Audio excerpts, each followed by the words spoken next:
S, good evening my dear students. இன்றைக்கி நம்ம டேலியில் என்ன பண்ண போகிறோம் அப்படின்னா, accounting for TDS in Tally Prime அப்படிங்கிறத பற்றி பார்க்க போகிறோம். ஆக்சுவலாக வந்து பார்த்திங்கன்னா டிடிஎஸ் வந்து பார்த்திங்கன்னா மொத்தம் 6 வகையான டிடக்ஷன்ஸ் இருக்குது. மொத்தம் 6 வகையான டிடக்ஷன்ஸ் என்னென்ன அப்படின்னா, ஃபஸ்ட்டு வந்து நார்மல் டிடக்ஷன். நார்மல் டிடக்ஷன் அப்படின்னா என்ன? ஒருத்தருக்கு நாம் டிடிஎஸ் பிடிக்க வேண்டியிருக்கு. டிடிஎஸ் பேமெண்ட் வந்து நேச்சர் ஆஃப் பேமெண்ட் டிடிஎஸ். அவருக்கு வந்து நம்ம டிடிஎஸ் பிடிக்க வேண்டியிருக்கு. நார்மலாக அவருக்கு 10% பிடிக்கணும் அப்படின்னா, rent of land and building அப்படின்னா 10%. அப்படி இருக்கும்போது அவருக்கு 10% பிடிக்கணும் அப்படின்னா அந்த 10% மாத்திரம் பிடிக்கிறது. That is called normal deduction. Normal டிடக்ஷனுக்கு அடுத்து ஹையர் டிடக்ஷன். இந்த 10%ங்கிறது எப்போன்னா, மிரர் எண்டில் நம்ம யாருக்கு பிடிக்கிறோமோ அவன் வந்து பேன் கார்டு நம்பர் தந்துருக்கணும். சப்போஸ் என்கிட்ட பேன் கார்டு இல்லை அல்லது பேன் கார்டு இருக்குது தரமாட்டேன் அப்படின்னு சொல்கிறாங்கன்னு வச்சுக்கோங்க. எங்கள் தெருவிலே ஒரு பாட்டி இருக்குது. அது வீட்டு வாடகை வாங்குகிறாங்க. மாதம் ஒரு 60,000க்கு மேலே வாங்குறாங்க ஒரே பாட்டிக்கிட்ட. அந்த பாட்டிகிட்ட போய் நான் உனக்கு டிடிஎஸ் பிடிப்பேன், எனக்கு பேன் நம்பர் கொடு அப்படின்னா பேன் நம்பர்லாம் கொடுக்காது. இஷ்டம் இருந்தால் வச்சுக்கோ, இல்லைனா காலி பண்ணிட்டு போ அப்படிமா. அந்த மாதிரி கேஸாக இருந்தால் என்ன பண்ணுறது அப்படின்னா, டிடிஎஸ் வந்து 20% பிடிக்கணும். எவ்வளோ பிடிக்கணும்? 20% பிடிக்கணும். அந்த பார்ட்டி தான் ரெஃப்யூஸ் பண்ணிட்டாங்களே, யார் பேருக்கு சார் கட்டுறது அப்படின்னா, சாமி பேருக்கு தான். இப்போ ஹஸ்பண்ட் ஒய்ஃப் 2 பேர் கோயிலுக்கு போகிறாங்க. ஹஸ்பண்டு சொல்கிறாங்க யார் பேருக்கு அர்ச்சனை வேணும் அப்படின்னு கோர்ட்டில் கேட்குறாரு. உடனே ஒய்ஃப் பேருக்கு பண்ணுங்கன்னு ஒய்ஃப் பேரை சொல்கிறாங்க. அடுத்தது ஒய்ஃப் டர்ன். அவங்க கையில் தட்டை வச்சுட்டு இருக்காங்க. யார் பேருக்கு பண்ணணும்? சாமி பேருக்கு பண்ணுங்க. குறுக்கள் கேட்குறாரு, இதாங்க ஹஸ்பண்ட் உங்கள் பேரை சொல்கிறாரு, நீங்கள் அவங்க பேரை சொல்லிங்கன்னு எதிர்பார்த்தா, யோ அவருக்கு அர்ச்சனை வீட்டில் நான் பண்ணிக்கிறேன், உன் வேலையை பாரு அப்படின்னு. அந்த மாதிரி டிடிஎஸ் வந்து பேன் நம்பர் கொடுக்குறான் கொடுக்கல, 2 சினாரியோ. பேன் நம்பர் கொடுத்தா அவன் பேருக்கு அர்ச்சனை, பெனிஃபிட்டு அவனுக்கு. பேன் நம்பர் கொடுக்கலன்னா சாமி பேருக்கு அர்ச்சனை. சாமிங்கிறது இந்த இடத்துல யாருன்னா கவர்மெண்ட். எப்படி இருந்தாலும் கவர்மெண்ட்டுக்கு தான் போகுது. ஓகேவா? ஸோ பேன் நம்பர் கொடுக்கல, அன்ரிசர்வ்னு போட்டு விட்டு அவனுக்கு பேன் நாட் அவைலபிள் போட்டு அவன் பேரை மாத்திரம் போட்டு விட்டு 20% பிடிச்சி கட்டிட வேண்டியது. அவ்வளோதான், முடிஞ்சு போச்சு. இது ஹையர் டிடக்ஷன். இது ஹையர் டிடக்ஷன். அடுத்தது லோயர் டிடக்ஷன். லோயர் டிடக்ஷனாக இப்போ என் வீட்டில் எங்கள் ஒய்ஃப் இருக்காங்க. என் ஒய்ஃபுக்கு எந்த ஒரு வருமானமும் கிடையாது. அவங்க இந்த கடையை ஒருத்தருக்கு வாடகை விட்டுருக்காங்க. எவ்வளோ வாடகை அப்படின்னா, மாதம் ஒரு 60,000 ரூபா வாடகை. இது நான் விளையாட்டுக்கு சொல்கிறேன், நிஜமாக கிடையாது. இதுக்கு 6,000 ரூபா கூட போகாது, அது வேறு விஷயம். 60,000 ரூபா வாடகைக்கு விட்டுருக்காங்க. அதுக்கு மாதம் 10% பிடிக்கணும். ஆனால் என்னுடைய மனைவிக்கு இந்த வாடகை வேறுபாடு தவிர வேறு வருமாடு கிடையாது. அப்போ மாதம் 60,000னா எவ்வளவு? 12 மாதம் சேர்த்து 7,20,000. இப்போ இருக்கிற ஆக்ட் படி அந்த 7,20,000க்கு டேக்ஸ் வருமானா? டேக்ஸே வராது. ஆனால் 50,000க்கு மேலே வாடகை போகிறதுனால இந்த வீட்டில் இந்த கடையை வாடகை எடுத்தவன் என்ன பண்ணுவான், நான் உனக்கு 10% டேக்ஸ் பிடிச்சே தீருவேன் அப்படின்பா. அந்த மாதிரி பிடிச்சா என்ன ஆகும்? மாதம் மாதம் 6,000 ரூபா 6,000 ரூபான்னா அது இந்த ஃப்ளோ வந்து பாதிக்கும், மணி ஃப்ளோ பாதிக்கும். அப்போ அந்த மாதிரி பிடிக்காமல் இருக்கணும், இல்லை கம்மியாக பிடிக்கணும் அப்படின்னா என்ன பண்ணணும்னா, என்னுடைய மனைவி அங்கே போய்ட்டு அவங்களுடைய பேன் நம்பரில் இருக்கிற ஜுரிஸ்டிகேஷன் ஆஃபீஸரை போய் மீட் பண்ணணும். மீட் பண்ணி ஒரு லெட்டர் எழுதி கொடுக்கணும், அப்ளிகேஷன் ரெக்வஸ்ட் லெட்டர். இந்த மாதிரி இது என்னுடைய பேன் நம்பர், லாஸ்ட் இயர் நான் ஃபைல் பண்ண அவங்களுடைய ஐடி இன்ஃபர்மேஷனை தூக்கி கொடுத்து, லாஸ்ட் இயர் என்னுடைய இன்கம் இதுதான், அதுக்கு டேக்ஸும் கிடையாது, ஒன்றும் கிடையாது. அதே மாதிரி இந்த வருஷமும் என்னுடைய எஸ்டிமேட் இன்கம் எனக்கு ரெண்டல் இன்கம் இது தவிர வேறு வருமானம் கிடையாது. ஆனால் என்னுடைய டெனண்ட்டு எனக்கு டிடிஎஸ் பிடிக்கிறேன்னு சொல்கிறாங்க. அவங்களுக்கு டிடிஎஸ் பிடிக்க வேண்டாம் அப்படின்னு சொல்லி ஒரு சர்டிஃபிகேட் கொடுங்க அப்படின்னு சொல்லி கேட்டு ரெக்வஸ்ட் கொடுக்கணும். அந்த மாதிரி அவன் வந்து இந்த உமாதேவிக்கு டிடிஎஸ் பிடிக்க வேண்டாம் அப்படின்னு ஒரு சர்டிஃபிகேட் கொடுக்குறாங்க அப்படின்னா அதுக்கு பேர் 0 டிடக்ஷன் சர்டிஃபிகேட் அப்படின்னு பேர். இல்லை 10% பிடிக்க வேண்டிய இடத்துல 2% பிடிங்க அப்படின்னு சொல்கிறாங்கன்னா அது லோயர் டிடக்ஷன் சர்டிஃபிகேட் அப்படின்னு பேர். ஓகேவா? அந்த சர்டிஃபிகேட் யார் தருவாங்க அப்படின்னா, கன்சர்ன்டு இன்கம் டேக்ஸ் ஆஃபீஸர் அந்த பேன் நம்பருக்கு தருவாங்க. அப்போ அந்த பேன் நம்பரில் அந்த மாதிரி சர்டிஃபிகேட் வாங்கிட்டு வந்து ஒரிஜினலில் வந்து டெனண்ட் கையில் கொடுக்கணும். டெனண்ட் அதை வாங்கி பார்ப்பான், எந்த டேட்லேருந்து பிடிக்க வேண்டாம்னு சொல்லியிருக்கோம், அல்லது எந்த டேட்லேருந்து பர்சன்டேஜ் கம்மியாக பிடிக்குன்னு சொல்லியிருக்கோம், அந்த பீரியடுக்கு மாத்திரம் கம்மியாக பிடிப்பாங்க. அதுக்கு முன்னாடியும் சரி அதுக்கு அப்புறமும் சரி ரெகுலராக என்ன டிடிஎஸ் ரேட்டோ அதான் பிடிக்கும். ஃபார் எக்ஸாம்பிள் இப்போ ஏப்ரல் பிறந்தாச்சு, மே போய் ஜூன் மாதம் தான் தராங்க அப்படின்னா ஏப்ரல் மேக்கு ரெகுலர் 10% பிடிச்சிடணும். ஜூன் மாதம் 1ஆம் தேதியிலேருந்து உங்களுக்கு 2% பிடிங்க அப்படின்னா ஜூன் மாதம் 1ஆம் தேதியிலேருந்து 2%. அப்போ அந்த வருஷம் பூரா 2%. ஏப்ரல் 1ஆம் தேதி திரும்பவும் சர்டிஃபிகேட் வாங்கி கொடுத்தா தான், இல்லைன்னு வச்சுக்கோ ஏப்ரல் மாதம் திரும்பவும் பழையபடி 10%. ஸோ அந்த மாதிரி பேன் கார்டு ப்ளஸ் சர்டிஃபிகேட் இருந்துச்சு, லோயர் டிடக்ஷன் சர்டிஃபிகேட் இருந்தால் அது லோயர் டிடக்ஷன், ஹையர் இது ஜீரோ டிடக்ஷன் சர்டிஃபிகேட் இருந்தால் அது ஜீரோ டிடக்ஷன், ப்ரொவைடட் அது என்ன பீரியடு மென்ஷன் பண்ணியிருக்கோம் அந்த பீரியட் வரைக்கும். ஸோ இது வரைக்கும் என்ன பார்த்துருக்கோம், நார்மல் பார்த்துருக்கோம், ஹையர் பார்த்துருக்கோம், லோயர் பார்த்துருக்கோம், அடுத்தது zero deduction. Zero deduction same தான். ஸோ 4 பார்த்தாச்சு. அடுத்தது exempt in lieu of PAN. PAN number கொடுக்கறதுனால எக்ஸம்ஷன். அப்போ இதுக்கு முன்னாடி கொடுத்ததுலாம் என்ன சார், இதுக்கு முன்னாடிலாம் பேன் நம்பர் தான் கொடுத்தாங்க, exempt higher deduction. Higher deduction தவிர normal deduction, lower deduction, zero deduction இந்த 3 கேஸ்லேயும் பேன் நம்பர் கொடுத்துருக்காங்க. அப்போ அதுக்கும் இதுக்கும் என்ன டிஃப்ரெண்ட் அப்படின்னா exempt in lieu of PAN, exempt in lieu of PAN. PAN number கொடுக்கறதுனால exempt. Normal deduction, higher deduction, zero deduction, lower deduction, lower deduction, zero deduction. அடுத்தது exempt in lieu of PAN. இப்போ நான் ஒரு பெரிய business menu, எனக்கு வந்து ஒருத்தர் எக்ஸ்னு ஒருத்தர் லாரியில் சரக்கு எடுத்து வந்து போடுறாரு. அவர் வந்து அவருக்கு எனக்கு கான்ட்ராக்ட் இருக்குது. அவர் என்ன சொல்கிறாரு, சார் என்கிட்ட 5 வண்டி தான் வச்சுருக்கேன், எனக்கு டிடிஎஸ்லாம் பிடிக்காதீங்க சார்கிறாரு. நம்ம அப்படி சொன்னால் ஏற்றுக்கப்படாது. அப்படியா, அப்போ ஒன்று பண்ணுங்க, நீங்கள் எனக்கு ஒரு ரெக்வஸ்ட் லெட்டர் எழுதி கொடுங்க. அந்த மாதிரி ரெக்வஸ்ட் லெட்டர் எழுதி உங்கள் பேன் கார்டு அட்டாச் பண்ணி கொடுங்க, அதுக்கப்புறம் நான் பிடிக்காமல் இருக்கேன், இல்லைன்னா நான் பிடிப்பேன்னு சொல்லி. அதன்படி அந்த கஸ்டமர் என்ன பண்ணுவார், அந்த சப்ளையர் இந்த மாதிரி என் பேர் குப்புசாமி ராமசாமி சுவான்சோ, நான் உங்களுக்கு லாரி மூலியமாக சரக்குகளை விநியோகம் பண்ணுறேன், அதுக்கு நீங்கள் இவ்வளோ அமௌண்ட்டுக்கு மேலே கொடுப்பீங்க. அந்த மாதிரி கொடுக்கும்போது நார்மலாக டிடிஎஸ் பிடிப்பீங்க. ஆனால் நான் என்ன சொல்கிறேன் அப்படின்னா, என்கிட்ட இது என்னுடைய பேன் நம்பர், என்கிட்ட 10 வண்டிக்கு கீழே கம்மியாக தான் இருக்குது, 8 வண்டி தான் இருக்குது, இல்லை 10 வண்டி கம்மியாக இருக்குது. அதனால் எனக்கு as per the income tax provision 94C படி எனக்கு நீங்கள் டிடிஎஸ் பிடிக்க வேண்டாம் அப்படின்னு அவர் ஒரு டிக்ளரேஷன் லெட்டர் எழுதி தரணும். அந்த மாதிரி based on the declaration letter நாம் என்ன பண்ணலாம், டிடிஎஸ் பிடிக்க வேண்டாம், அதுக்கப்புறம் டிடிஎஸ் பிடிக்கணும். சார் அவர்கிட்ட உண்மையிலே 5 வண்டி இருக்குது சார், ஆனால் 10 வண்டி கம்மியாக தான் இருக்குதுன்னு எழுதி தரார் சார், என்ன சார் பண்ணுறது? அந்த வெரிஃபிகேஷன் பண்ணுற வேலையெல்லாம் நம்மளோடது கிடையாது. நம்முடைய வேலை என்னென்னா 2 வேலை தான். ஒன்று அவனுக்கு டிடிஎஸ் பிடி, அல்லது அவன் டிரான்ஸ்போர்ட் கான்ட்ராக்ட் டிடிஎஸ் பிடிக்க வேண்டாம்னு சொல்கிறானா, பேன் கார்டு ஜெராக்ஸும் டிக்ளரேஷன் லெட்டரும் வாங்கு. என்கிட்ட 10 வண்டி கம்மியாக தான் இருக்குன்னு டிக்ளரேஷன் எழுதி வாங்க. அவன்கிட்ட எவ்வளோ வண்டி வேணால் இருந்துட்டு போட்டோம், அது அவன் பிரச்சனை. நம்ம சேஃபாக இருக்கணும்னா இந்த 2 கண்டிஷனும் அந்த மாதிரி வாங்கிட்டேன்னா, அந்த மாதிரி கேஸில் நீங்கள் இந்த மாதிரி பணம் பேமெண்ட் பண்ணும்போது டிடிஎஸ் பிடிக்க வேண்டாம்.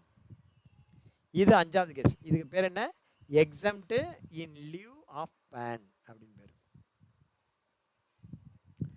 அடுத்தது வந்து பார்த்தீங்கன்னா under exemption limit. Under exemption limit அப்படிங்கிறது என்ன? அண்டர் எக்ஸம்ஷன் லிமிட் அப்படிங்கிறது நேச்சர் ஆஃப் எக்ஸ்பென்சஸ் என்னவோ டிடிஎஸ் நேச்சர் தான். ரெண்ட்டு, இன்ட்ரெஸ்ட்டு, கமிஷன், ப்ரோக்கரேஜ், அந்த மாதிரி நேச்சர் ஆஃப் எக்ஸ்பென்சஸ் வந்து TDS nature, but amount paid is less than the threshold limit. Amount paid less than the threshold limit. இந்த மாதிரி சொல்லும்போது இன்னைக்கு கிளாஸில் ஒரு ஸ்டூடெண்ட் கேட்டாங்க, த்ரெஷ்ஹோல்டு லிமிட்டுக்கும் ஸ்லாப் ரேட்டுக்கும் என்ன சார் டிஃப்ரெண்ட் அப்படின்னு கேட்டாங்க. நல்ல கேள்வி இது. ஆக்சுவலாக த்ரெஷ்ஹோல்டு லிமிட்டுக்கும் ஸ்லாப் ரேட்டுக்கும் என்ன டிஃப்ரெண்ட் அப்படின்னா, முதல்ல த்ரெஷ்ஹோல்டு லிமிட் என்ன, ஸ்லாப் ரேட் என்னன்னு தெரியணும். இப்போ பார்த்தீங்கன்னா இங்கே இருக்குல்ல, இது வந்து பார்த்தீங்கன்னா த்ரெஷ்ஹோல்ட் லிமிட். அதாவது இந்த அமௌண்ட் வரைக்கும் நீங்கள் டிடிஎஸ் பிடிக்க வேண்டாம். இதுக்கு மேலே போனால் என்டையர் அமௌண்ட்டுக்கும் டிடிஎஸ் உண்டு. ஃபார் எக்ஸாம்பிள், ஒருத்தனுக்கு 40,000 இன்ட்ரெஸ்ட் பேமெண்ட் பண்ணுறீங்க, டிடிஎஸ் பிடிக்க வேண்டாம். 49,500 பிடிக்க வேண்டாம். 50,000னா டிடிஎஸ் பிடிக்க வேண்டாம். ஆனால் 50,001னா டிடிஎஸ் பிடிக்கணும். இதுக்கு பேர் என்ன? Threshold limit. அதாவது இந்த லிமிட்டை கிராஸ் ஆயிடுச்சு, இந்த லிமிட் இருக்குது, ஒரு லிமிட் வரைக்கும் டிடிஎஸ் பிடிக்க வேண்டாம், அதுக்கு மேலே போயிடுச்சு அப்படின்னா என்டையர் அமௌண்ட்டுக்கும் டிடிஎஸ் பிடிக்கணும். That is called threshold limit. ஒற்றுமை அப்படின்னு பார்த்தீங்கன்னா ஸ்லாப் ரேட்டும் வந்து பார்த்தீங்கன்னா இன்கம் டேக்ஸ் ஆக்டில் வருது. அது இன்கம்க்கு இன்கம் டேக்ஸ், இதுவும் இன்கம் டேக்ஸ் தான், அதுவும் இன்கம் டேக்ஸ் தான். இப்போ ஸ்லாப் ரேட் அப்படிங்கிறது என்னென்னா இன்கம் டேக்ஸ் ஆக்டில் போய் பாருங்கள், ஸ்லாப் ரேட் இருக்கும்.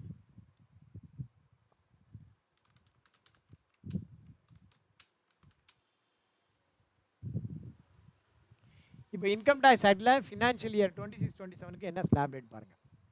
நியூ ஸ்லாப் ரேட் படி 4 லட்சமாக ஏறிண்டே இருக்குது. அப் டு 4 lakh நில், 5%, 10%, 15, 20, 25. ஸோ அப் டு 4 lakh நில், 4 லட்சம் வரைக்கும் நீ டேக்ஸ் கட்ட வேண்டாம். 4 லட்சத்துலேருந்து 8 லட்சம் போச்சுன்னா அந்த 4 to 8 தான் டேக்ஸ் உண்டு. இதுக்கு முன்னாடி இருக்கிற அமௌண்ட்டு டேக்ஸ் கிடையாது, 5%. 8லேருந்து 12 இருக்குது அப்படின்னா இந்த இன்கம்க்கு 10% டேக்ஸு, இதுக்கு முன்னாடி இருக்கிற இன்கம்க்கு 5% டேக்ஸ். ஸோ வந்து பார்த்தீங்கன்னா உனக்கு அது வந்து ப்ராக்ரெசிவ் ரேட் ஆஃப் டேக்ஸ். புரியுறதா? ஸ்லாப் ரேட் அப்படிங்கிறது ஒவ்வொரு ஸ்லாபுக்கும் என்ன டேக்ஸோ அந்த டேக்ஸ் மாத்திரம் தான் பேமெண்ட் பண்ணணும். That is called slab rate. வேறு த்ரெஷ்ஹோல்ட் லிமிட் அப்படிங்கிறது ஒரு சர்டன் அமௌண்ட் வரைக்கும் நீங்கள் டிடிஎஸ் கட்ட வேண்டாம். பட் அந்த த்ரெஷ்ஹோல்ட் லிமிட்டு கிராஸ் ஆகுதுன்னா என்டையர் அமௌண்ட்டுக்கும் you have to pay TDS, you have to collect TDS. ரெண்டாவது, இது கலெக்ஷன். த்ரெஷ்ஹோல்ட் லிமிட்டுங்கிறது related with collection of TDS. அது வந்து பார்த்தீங்கன்னா payment of income tax. That is the main difference between the threshold limit and slab rate. ஓகேவா? இது இந்த இடத்துல சொல்லணும்னு நினச்சது சொல்லிட்டேன். அடுத்தது அண்டர் எக்ஸம்ஷன் லிமிட் என்ன? ஐடியா மஞ்ச் வேர்டு தான், ஆனால் சகல சப் வேர்டுங்கிற மாதிரி. நேச்சர் ஆஃப் எக்ஸ்பென்சஸ் என்னவோ உங்களுக்கு டிடிஎஸ் நேச்சர் தான். பட் அமௌண்ட்டு வந்து லெஸ் தேன் த த்ரெஷ்ஹோல்ட் லிமிட். அந்த த்ரெஷ்ஹோல்ட் லிமிட் கம்மியாக இருக்குது. அந்த மாதிரி த்ரெஷ்ஹோல்ட் லிமிட்டுக்கு கம்மியாக இருந்தால் நம்ம என்ன பண்ண வேண்டாம்? டிடிஎஸ் பிடிக்க வேண்டாம். அதுக்கு பேன் நம்பர் வாங்கணுமா சார்? 2 ஆப்ஷன். ஒன்று பேன் நம்பர் வாங்கு, இல்லை பேன் நம்பர் இல்லைன்னு சொல்லு. ஆனால் ஒன்றுமே சொல்லாமல் இருக்க முடியாது, டாலி கிளாஸில் உட்காந்துருக்கிற மாதிரி. ஒன்று பேன் நம்பர் வாங்கு, பேன் நம்பரை என்ட்ரி பண்ணு. இல்லையா பேன் நம்பர் இல்லைன்னு சொல்லிடு. ஆனால் ஒன்றுமே சொல்லாமல் உட்காந்துருக்க முடியாது. ரைட்டா? ரைட். இப்போ நம்ம கிளாஸ்க்குள்ளே போகலாமா? எப்படி இதை அக்கௌண்ட்ஸ் பண்ணுறது அப்படிங்கிறது பார்க்கலாமா? ஓகே, இன்றைக்கி நம்ம டிடிஎஸ் எப்படி அக்கௌண்ட்ஸ் பண்ணுறது அப்படின்னு பார்க்கலாம். ஃபஸ்ட்டு எடுத்தோடனே நார்மல் டிரான்சாக்ஷன்ஸ் நார்மலாக எடுத்துப்போம். நார்மல் டிடக்ஷன் இதை வந்து நம்ம 2025 போட்டுக்கலாம். 2024, 2025 மாற்றிக்கிறேன். 1/4/25 கணேசனுக்கு நம்ம ரெண்ட் பேமெண்ட் பண்ணுறோம். 40,000 கிடையாது, 60,000. ஏன்னா 50,000க்கு மேலே போனால் தான் டிடிஎஸ். ஓகேவா? டிடிஎஸ்ஸு 60,000. சரி, மாதம் 60,000 அதுக்கு டிடிஎஸ் பிடிக்கணும். இந்த டிடிஎஸ்ன்னு வரும்போது நான் ஒரு கான்செப்ட் சொல்கிறேன், ஞாபகம் வச்சுக்கோ. 1+3 அப்படின்னு வச்சுக்கோ. டிடிஎஸ்னா 1+3. அந்த 1+ அப்படிங்கிறது என்னன்னா ஃபார்முலா. 1+னா என்ன? ஃபார்முலா. 3ங்கிறது என்னென்னா 3 லெட்ஜரை குறிக்கும். என்ன லெட்ஜர் அப்படின்னா, ஒன்று எக்ஸ்பென்ஸ் லெட்ஜர், ரெண்டாவது அந்த எக்ஸ்பென்ஸ் யாருக்கு பேமெண்ட் பண்ணுமோ அந்த பார்ட்டி லெட்ஜர், மூணாவது அந்த பார்ட்டிகிட்ட பிடிச்ச டிடிஎஸ் அமௌண்ட்டை பேமெண்ட் பண்ணுறதுக்கு டிடிஎஸ் லெட்ஜர். ஸோ 1+3 ஞாபகம் வச்சுக்கோ. டிடிஎஸ்னா என்ன? 1+3. 1+3னா என்ன? அந்த 1+ அப்படிங்கிறது ஃபார்முலா, 3ங்கிறது 3 லெட்ஜரை குறிக்கும். என்னென்ன லெட்ஜர்? 3 லெட்ஜர் அப்படின்னா, ஒன்று எக்ஸ்பென்ஸ் லெட்ஜர், ரெண்டாவது அந்த எக்ஸ்பென்ஸ் யாருக்கு நம்ம பேமெண்ட் பண்ண போகிறோமோ அந்த பார்ட்டி சப்ளையருடைய லெட்ஜர், அவன்கிட்ட பிடிச்ச டிடிஎஸை கட்டுறதுக்கு ஒரு டிடிஎஸ் லெட்ஜர். ரைட்டா? ஸோ எந்தா இருந்தாலும் 1+3 அப்படின்னு ஞாபகம் வச்சுக்கோ. ரைட்டா? ரைட். இப்போ நம்ம சம்முக்குள்ளே போவோம். Your name plus TDS company ஒன்று க்ரியேட் பண்ணுங்கள், ஏதோ ஒரு பேரை வச்சு. அதில் வந்து பார்த்திங்கன்னா உங்களுடைய பேன் நம்பர் டேன் நம்பர் எல்லாம் போட்டு இன்ஃபர்மேஷன் ஃபில் பண்ணுவோம். ஃபஸ்ட்டு வந்து 1/4/25 கம்பெனி க்ரியேட் பண்ணுவோம். Create company, select from drive, டிரைவில் 123 பேட்ச் ஸ்ரீனி. கம்பெனி பேர் என்ன அப்படின்னா ஸ்ரீனி டிடிஎஸ். கம்பெனி பேர் ஸ்ரீனி டிடிஎஸ் அப்படின்னு வச்சுப்போம். Financial year 2025-26. ஸோ இந்த இடத்துல ஃபினான்ஷியல் இயர் எடுத்துருவோம். அட்ரஸ் வந்து 3-4 லைனில் டைப் பண்ணுங்கள். 10/2 பிருந்தாவனம். நீங்கள் 10/2 மாத்திரம் ட்ரை பண்ணுங்கள். 10/2 அடுத்த லைனில் பிருந்தாவனம் செகண்ட் ஸ்ட்ரீட்டு, கமா. அதுக்கு அடுத்த லைனில் சேத்பட்டு, கமா. அதுக்கு அடுத்த லைனில் சென்னை. அதுக்கு அடுத்த லைனில் 6,30,000. நான் ஏன் இந்த மாதிரி டைப் பண்ண சொல்கிறேங்கிறதுக்கு பின்னாடி விவரம் தெரியும், இப்போதைக்கு வேண்டாம். நான் சொல்கிற மாதிரி முதல்ல டோர் நம்பர், அப்புறம் தெரு நம்பர், அப்புறம் ஏரியா, அப்புறம் டவுனு, பின்கோடு. ஸ்டேட் வந்து தமிழ்நாடு. பின்கோடு இன்னொரு வாட்டி 6,31,000. Telephone number 28361563. Mobile number 8825470442. Mail ID Raja Srinivasan 1972@gmail.com. Financial year இங்கே என்ன கொடுத்துருக்கோம்? 25-26. அப்போ ஏப்ரல் 25-26. Enter save. ஓகேவா? அடுத்தது வந்து பார்த்தீங்கன்னா பில் வைஸ் வந்து என்னபிள் பண்ணுங்கள். இன்வென்ட்ரி இருந்தால் இருந்துட்டு போட்டோம், இல்லைனா வேண்டாம், அது ஒன்றும் பிரச்சனை இல்லை. ஜிஎஸ்டி வந்து வேண்டாம், இந்த கேஸுக்கு ஜிஎஸ்டி வேண்டாம், கன்ஃபியூஸ் ஆகிடும். அடுத்தது enable tax deducted at source. இது 2வது பாயிண்ட். Enable TDS yes. இதில் டேன் ரிஜிஸ்ட்ரேஷன் நம்பர் இங்கே வந்து பார்த்தீங்கன்னா டேன் ரிஜிஸ்ட்ரேஷன் நம்பர் இங்கே கொடுத்துருக்கேன். டேன் ரிஜிஸ்ட்ரேஷன் நம்பர் இருக்குது, அந்த நம்பரை தூக்கி போடுங்க. டேன் ரிஜிஸ்ட்ரேஷன் நம்பர் இருக்கா, அதை காப்பி பண்ணி இங்கே போடுங்க. அடுத்தது tax deduction and collection number, TAN number இதோ இங்கே இருக்குது.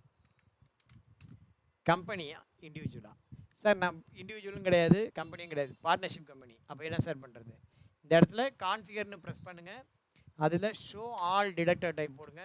இப்போ போய் பார்த்தீங்கன்னாக்கா பார்ட்னர்ஷிப் கம்பெனி வேணுமா, ஃபேம் அப்படின்னு போட்டுக்கலாம். அல்லது கம்பெனினா கம்பெனி போட்டுக்கலாம், இண்டிவிஜுவல்னா இண்டிவிஜுவல் போட்டுக்கலாம். பிரான்ச் அல்லது டிவிஷன் சென்னை.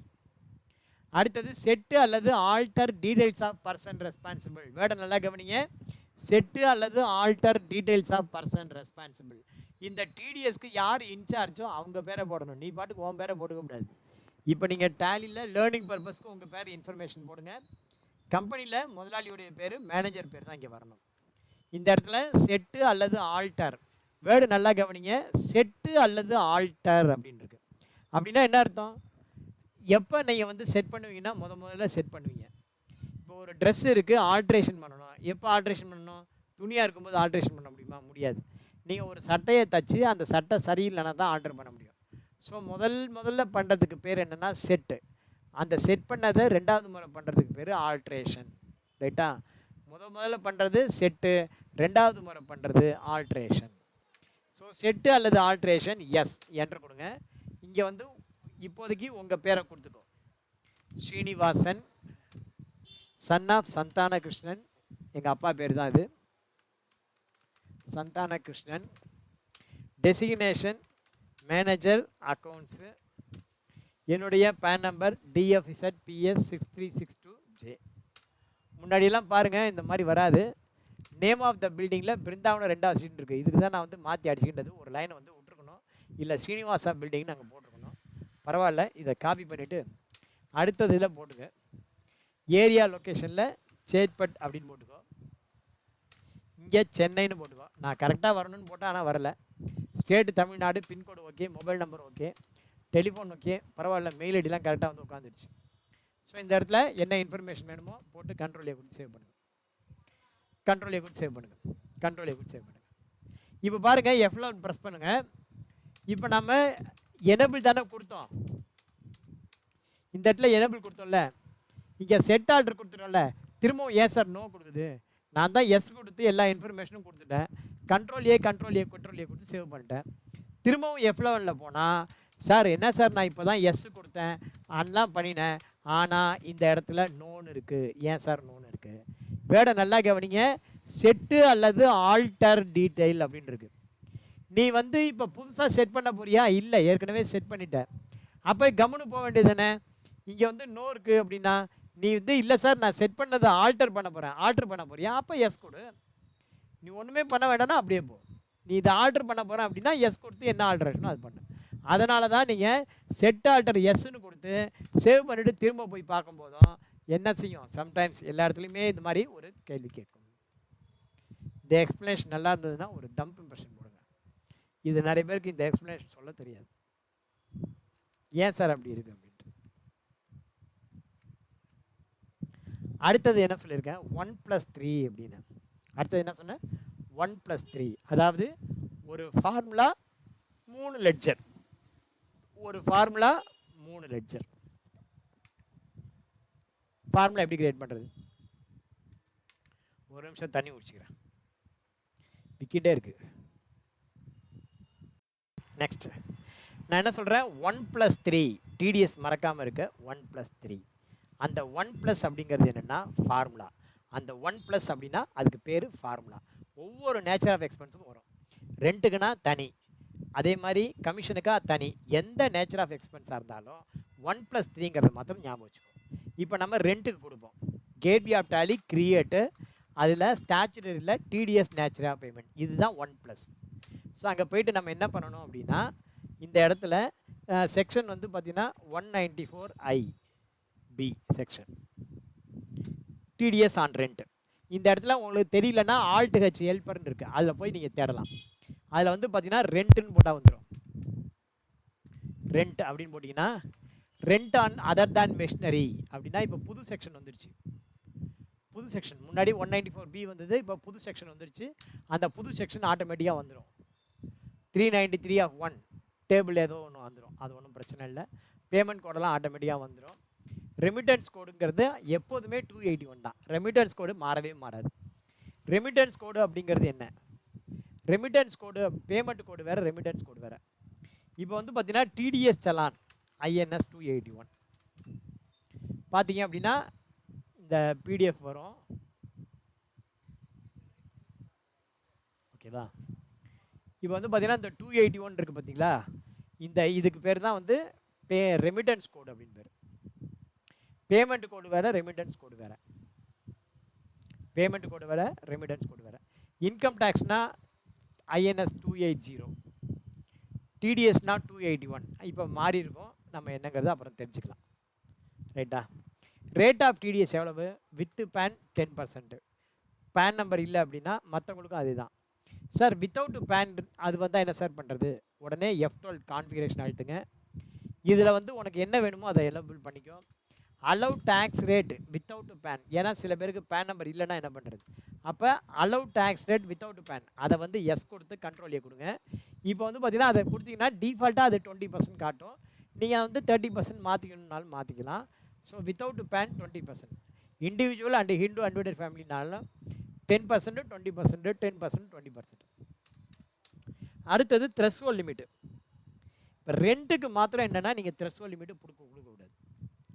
பாக்கி எல்லாத்துக்கும் நீங்கள் த்ரெஷ்ஹோல்ட் லிமிட் கொடுத்து அந்த த்ரெஷ்ஹோல்ட் லிமிட் கிராஸ் பண்ணும்போது என்டையருக்கும் முடிச்சுக்கலாம். பட் ரெண்ட்டுக்கு மாத்திரம் என்ன பண்ணக்கூடாதுன்னா த்ரெஷ்ஹோல்ட் லிமிட் கொடுக்கக்கூடாது. ஏன் கொடுக்கக்கூடாது அப்படின்னா, இப்போ வந்து நீங்கள் ஒரு கட்டடத்தில் வாடகைக்கு இருக்கீங்க, மாதம் 60,000 வாடகை. ரெண்ட்டுக்கு வந்து பார்த்தீங்கன்னா 2.5 லட்சம் வரைக்கும் த்ரெஷ்ஹோல்ட் லிமிட் இருக்குது அப்படின்னு வச்சுக்கோங்க. இப்போ வந்து பார்த்தீங்கன்னா மாதம் 50,000க்கு மேலே வாடகை போனாலே உண்டு, அதனால் பிரச்சனை இல்லை, விட்டுதல். அது இப்போ எக்ஸ்ப்ளனேஷன் பண்ண வேண்டாம்.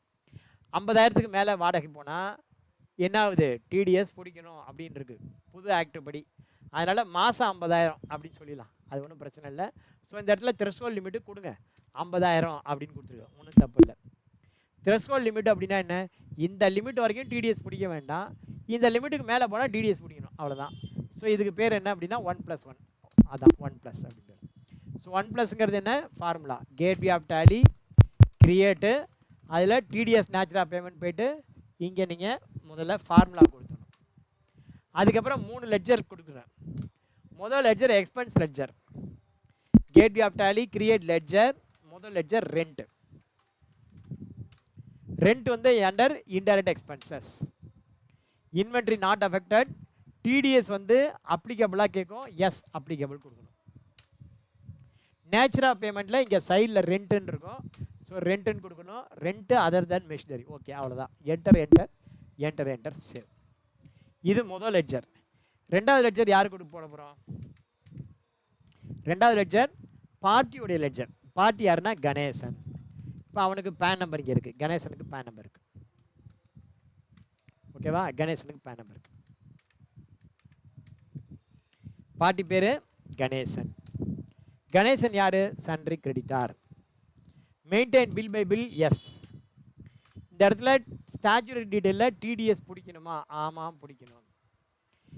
யார் இவர் அப்படின்னா, இவர் வந்து ஒரு இண்டிவிஜுவல் அல்லது ஹிந்து அன்டிவைடட் ஃபேமிலி ரெசிடென்ட். நேராக வாங்க, இவர்கிட்ட பேன் நம்பர், அந்த பேன் நம்பரை இங்கே மென்ஷன் பண்ணுங்கள். இங்கே மாதிரி பேன் நம்பர் போடாமல் விட்டால் 20% பிடிக்கும். ப்ரொவைடு பேன் டீட்டெயிலாம் வேண்டாம். Enter enter save. அதுக்கப்புறம் இவன்கிட்ட பிடிச்ச டிடிஎஸை பார்க் பண்ணணும். அதுக்கு டிடிஎஸ் ஆன் ரெண்ட் அப்படின்னு. டிடிஎஸ் ஆன் ரெண்ட் வந்து under duties and taxes. Duties and டாக்ஸஸில் டிடிஎஸ் அப்படிங்கிறத செலக்ட் பண்ணிக்கோ. செலக்ட் பண்ணிவிட்டு இந்த ரெண்ட்டை செலக்ட் பண்ணிக்கோ, ஆட்டோமேட்டிக்காக அது முடிச்சிடும். அவ்வளோதான், 3 லெட்ஜர் தான். ஸோ என்னென்ன லெட்ஜர் சொன்னேன்? ஃபஸ்ட்டு வந்து பார்த்தீங்கன்னா 1+க்கு டிடிஎஸ் நேச்சர் ஆஃப் பேமெண்ட் ரெண்ட்டுன்னு ஒரு லெட்ஜர். அந்த மாதிரி நீங்கள் செலக்ட் பண்ணிக்கணும். 10%, 20%, 10, 50,000. அடுத்தது வந்து பார்த்தீங்கன்னா 1+3ன்னு சொன்னேன். 3 லெட்ஜர் என்னென்ன அப்படின்னா, ரெண்ட்டுன்னு ஒரு லெட்ஜர் அண்டர் இன்டைரக்ட் எக்ஸ்பென்சஸ். இங்கே டிடிஎஸ் அப்ளிகபிள் எஸ் கொடுத்து நேச்சர் ஆஃப் பேமெண்ட் ஃபார்முலாவை கொடுக்கணும். அடுத்தது கணேசன், அவர்கிட்ட போய்ட்டு டிடிஎஸ் பிடிக்கணுமான்னு கேட்டு ஆமாம் பிடிக்கணும்னு சொல்லணும். அடுத்தது நீ ரெண்ட்டில் பிடிச்ச டிடிஎஸ் எங்கே வந்து பார்க் பண்ணணும்னு சொல்லி அதுக்கு டிடிஎஸ் ஆன் ரெண்ட் அப்படின்னு கொடுக்கணும். கொடுத்துட்டு இப்போ நீங்கள் ஃபஸ்ட்டு வந்து பார்த்தீங்கன்னா, நான் ஏற்கனவே நேற்று சொன்ன மாதிரி நேச்சர் ஆஃப் பேமெண்ட் டிடிஎஸ் அப்படின்னா 3 என்ட்ரி வரும். ஒன்று எக்ஸ்பென்ஸ் புக் பண்ணணும், ரெண்டாவது பார்ட்டி பேமெண்ட், மூணாவது TDS payment. TDS nature of expense அப்படின்னா மொத்தம் 3 டிரான்சாக்ஷன். 1+3 ஒரு ஃபார்முலா, 3 லெட்ஜர், 3 டிரான்சாக்ஷன். 1+3+3 ஞாபகம் வச்சுக்கோ. ஸோ வந்து பார்த்தீங்கன்னா 3 டிரான்சாக்ஷன். என்னென்ன டிரான்சாக்ஷன்? ஃபஸ்ட்டு வந்து பார்த்தீங்க அப்படின்னா, முதல்ல ஜேபி புக் பண்ணணும், ரெண்டாவது ஜேபிக்கு அப்புறம் பார்ட்டி பேமெண்ட், மூணாவது டிடிஎஸ் பேமெண்ட். ரைட்டா? ஸோ இந்த 3 டிரான்சாக்ஷனும் என்ட்ரி பண்ணணும் ஒவ்வொரு மாதமும். அப்படி பாருங்கள், இந்த இடத்துல அக்கௌண்டிங் வவுச்சர் வி, ஜேவிக்கு ஷார்ட்கட் F7. ஜேவிக்கு ஷார்ட்கட் என்ன? F7. இங்கே என்ன சொல்கிறாங்க? 1ஆம் தேதி மார்ச் மாதம் ரெண்ட்டு புக் பண்ணுறோம். 1ஆம் தேதி மார்ச் மாதம் ரெண்ட்டை ஏப்ரல் மாதம் புக் பண்ணுறோம். ஏன்னா இது education version. So rent account debit எவ்வளோன்னா 60,000 ரூபாய். இந்த இடத்துல கிரெடிட்டுக்கு சி ப்ரெஸ் பண்ணணும். சி ப்ரெஸ் பண்ணால் தான் வரும். ரெண்ட்டு யார் கொடுக்கணும்? கணேசனுக்கு. கணேசனுக்கு கொடுக்கும்போது என்ன பாருங்கள், கரெக்டாக 10% பிடிச்சிட்டு ஆட்டோமேட்டிக்காக அது 54,000 தான் காட்டும். 60,000ல் 54,000 காட்டும். இந்த இடத்துல என்டர் கொடுங்க, நியூ ரெஃபரன்ஸ் அப்படின்னு போடுங்க. நியூ ரெஃபரன்ஸில் இதில் மார்ச் 2025 ரெண்ட் அப்படின்னு போடுவோம். மார்ச் 2025 ரெண்ட், இது நமக்கு ரெஃபரன்ஸ். நான் ஆல்ரெடி சொல்லியிருக்கேன் ரெஃபரன்ஸ்னால் என்ன அப்படின்னு. ரெஃபரன்ஸ் அப்படின்னா என்னென்னா, யாருக்கு எதை எப்படி சொன்னால் புரியுமோ அவனுக்கு அதை அப்படி சொன்னால் தான் அதுக்கு ரெஃபரன்ஸ் அப்படின்னு பேர். ஃபார் எக்ஸாம்பிள், ஒருத்தனுக்கு சார் சம்பளம் வரலைங்கிறான். எந்த மாதத்துக்குடா சம்பளம் வரல? இல்லை எத்தனை மாதமாக சம்பளம் வரல? சம்பளம் வரலன்னா மாதத்தை சொல்லு. 4 மாதமாக வாடகை தரல, எந்தெந்த மாதத்துக்கு வாடகை தரல சொல்லு. சார் நான் அட்வான்ஸ் கொடுத்தேன், என் கணக்கில் வரவே வைக்கல, என்னைக்கு கொடுத்த சொல்லு. ஸோ அட்வான்ஸு அப்படின்னா என்னைக்கு கொடுத்த அல்லது என்னைக்கு வாங்கிட்ட. அதே மாதிரி சம்பளம்னா எந்த மாதம், வாடகைனா எந்த மாதம். சார் இந்த பில்லுக்கு பேமெண்ட் வரல, எந்த பில் நம்பர், எந்த date. So invoice number, invoice date. அந்த மாதிரி யாருக்கு எதை சொன்னால் புரியுமோ அதை அவனுக்கு அதுதான் ரெஃபரன்ஸ். இந்த இடத்துல இது ரெண்ட்டு, அதனால் மாதம் தான் ரெஃபரன்ஸ். ஓகேவா? இதை வந்து இந்த மாதிரி டைப் பண்ணிவிட்டு கண்ட்ரோல் சி பண்ணி காப்பி பண்ணிக்கோ. முதல்ல 60,000 கொடுக்குற மாதிரி கொடுத்து நீங்கள் என்ன பண்ணணும், எகைன் நியூ ரெஃபரன்ஸில் போய்ட்டு அந்த காப்பி பண்ணதை பேஸ்ட் பண்ணி அப்போ 6,000 டெபிட் பண்ணிவிடு. இப்போ அந்த 54,000 வந்தாச்சா? முதல்ல 60,000 அவன் அக்கௌண்ட்டில் கிரெடிட் பண்ணணும். கிரெடிட் பண்ணிவிட்டு தான் நீங்கள் எடுத்துக்கணும். முதல்ல கையில் கொடுத்துடணும், காசை கொடுத்துட்டு அப்புறம் தான் அவன்கிட்ட 6,000 வாங்கிக்கணும். வாங்கி அந்த 6,000 என்ன சார் பண்ணுறது, கவர்மெண்ட் கணக்கில் கட்டுறதுக்காக நீ வந்து பார்க் பண்ணு, டிடிஎஸ் ஆன் ரெண்ட், அவ்வளோதான். ஓகேவா? இன்னொரு முறை சொல்கிறேன் பாருங்கள். அக்கௌண்டிங் வவுச்சர் வி, டேட் வந்து 1/4. First rent account 60,000. கிரெடிட்டுக்கு சீனு ப்ரெஸ் பண்ணு. கணேசன் பார்ட்டி பேர் 54,000. நியூ ரெஃபரன்ஸில் எந்த மாதம் ரெண்ட்டு, நியூ ரெஃபரன்ஸில் முதல்ல 60,000 கொடுக்குற மாதிரி கொடுத்து 6,000 டெபிட் பண்ணிட்டேன்னா 60,000 கிரெடிட்டு 6,000 டெபிட், அப்போ 54,000 கொடுக்கணும்னு வரும். இந்த பிடிச்ச காசை எங்கே நிப்பாட்டணும், டிடிஎஸ் ஆன் ரெண்டில் நிப்பாட்டணும். இது முதல் டிரான்சாக்ஷன். ரெண்டாவது பேமெண்ட்டு. பேமெண்ட் என்றைக்கு பண்ணுறோன்னு பாரு. 2ஆம் தேதி நம்ம டிடிஎஸ் பேமெண்ட்டும் சரி, இந்த பேமெண்ட்டு 2ஆம் தேதி நம்ம கொடுத்துருவோம். F2 போட்டு 2ஆம் தேதி மேலே ஓடியை செலக்ட் பண்ணுங்கள். ஒரு பேங்க் லெட்ஜர் ஒன்று க்ரியேட் பண்ணிக்கோ. பஞ்சாப் நேஷ்னல் பேங்க்கு ஓடி அக்கௌண்ட், ஏன்னா நம்மள்ட்ட பணம் இல்லை, அதனால். Account number 2510000040015780. ஐஎஃப்எஸ்சி கோடு PUNB0254300. பிரான்ச் வந்து பார்த்தீங்கன்னா நுங்கம்பாக்கம். பிஎஸ்ஆர் கோடு வேண்டாம். செட் ஆல்டர் பிஎஸ்ஆர் கோடு நம்ம ஏதாவது போட்டுக்கிறோன்னா போட்டுக்கோ. இது போட்டனால அங்கே வருமானம் வராது. Set alter cheque book yes 101 50 leaf போட்டுக்கோ. Book number 1. ஸோ ஆட்டோமேட்டிக்காக வந்துட்டு போட்டோம் ரெக்கன்சிலேஷன் பர்பஸ். ஒரு பேங்க் லெட்ஜர் க்ரியேட் பண்ணியாச்சு.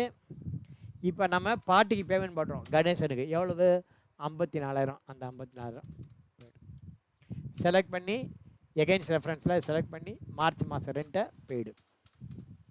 செக் நம்பர் ஆட்டோமேட்டிக்காக வருது பாருங்கள். இங்கே வந்து ரேஞ்ச் செலக்ட் பண்ணும், பேக் ஸ்பேஸ் போய்ட்டு ரேஞ்சை செலக்ட் பண்ணணும். அப்போ நெக்ஸ்ட் டைம்லேருந்து வந்துடும். அடுத்தது டிடிஎஸ் பேமெண்ட்டு. டிடிஎஸ் பேமெண்ட்டுக்கு மாத்திரம் ஒரு சின்ன அட்ஜஸ்ட்மெண்ட்ஸ் இருக்குது. என்னென்னா இந்த இடத்துல கண்ட்ரோல் F ஆட்டோ ஃபில் அப்படின்னு ஒன்று வேர்டு கவனிங்க. Control F auto fill. அதில் ஸ்டாச்சுரரி பேமெண்ட்டு டிடிஎஸில் வந்து பார்த்திங்கன்னா பீரியடுக்கு மென்ஷன் பண்ணணும். 1/4 31/3 வரைக்கும் உள்ள பீரியடு. டிடக்டட் டேட்டு 1ஆம் தேதி டிடக்ட் பண்ணியிருக்கோம். டிடக்டட் வந்து 1/4/25 போட்டுக்கோ. இங்கே செக்ஷன் வந்து ஆட்டோமேட்டிக்காக அது செலெக்ஷன் ஆகும். தானாக செலெக்ஷன் ஆகணும். எல்லாமே. அப்போ தான் ரைட்டுன்னு அர்த்தம். இங்கே ஓடி அக்கௌண்ட்டை செலக்ட் பண்ணிக்கோ. செலக்ட் பண்ணிவிட்டு என்டர் கொடு. சேவ். இன்னொரு முறை சொல்கிறேன் பாருங்கள். Payment accounting voucher V, auto fill control F, statutory payment TDS, period சொல்லியாச்சு. டிடக்டட் வந்து 1/4/2025 வரைக்கும் டிடக்டட். இந்த மாதிரி செக்ஷன் செலக்ட் பண்ண வரணும். வரலன்னா மிஸ்டேக்கு. என்டர். எப்படி கட்ட போகிறோம், பேங்க் வழியாக. என்டர். That's all. ஸோ இதே மாதிரி நீங்கள் 3 மாதமும் போடணும். முதல்ல ஜேபி புக் பண்ணணும். அதுக்கப்புறமா பார்ட்டி பேமெண்ட், அதுக்கப்புறம் TDS payment. JB booking, party payment, TDS payment. பாக்கி ரெண்டையும் ட்ரை பண்ணுங்கள். நாளைக்கு அவங்களுக்கு வரல அப்படின்னா என்கிட்ட சொல்லுங்கள். தந்த வாய்ப்புக்கு நன்றி கூறி விடைபெறுவது நான் உங்கள் டாலி சீனிவாசன். அநேகமாக உங்களுக்கு டிடிஎஸ் கொஞ்சமாக புரிஞ்சிருக்கும் அப்படின்னு நினைக்கிறேன். நன்றி கூறி விடைபெறுவது நான் உங்கள் டாலி சீனிவாசன். தேங்க்யூ. பை.